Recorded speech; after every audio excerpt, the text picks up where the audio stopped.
dhinaca xiriirka dibadda mudane ra'iisul wasaare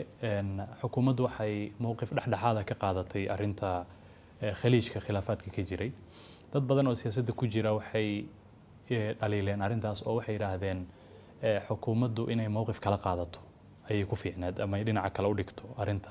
marka maxaad uga jawaabaysaa dooda noocaas dadka qaba maya horta waxa muhiim ah madax walba oo dalka joogta shaqada ugu horeeya oo laga rabo inay qabato waxay tahay inay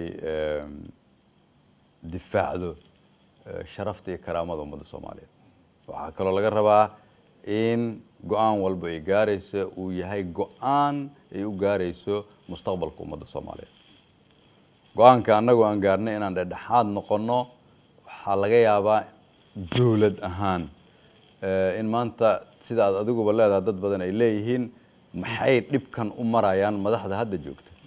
laakiin anagu waxaan ka shaqeynayno ma aha anagu inaan dhib marno waxay tahay in caruurteenu ay dhib anaga naga yar ay maraan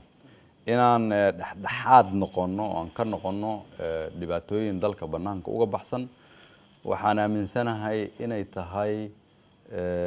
siyaasad ummadda Soomaaliyeed ay u aayi doonaan mustaqbalka xanuun hadda waa la marayaa meelaha qaarkood laakiin waxaan aaminsanahay inay tahay siyaasad ummadda Soomaaliyeed u aayi doonaan annaguna waxaan nahay dawlad Soomaaliyeed oo soo koraysa hadda hadafkeenu waxa uu yahay cid walba oo aan la shaqeyn karno wax la qabsan karno inaan la qabsano marka ugu dambeysana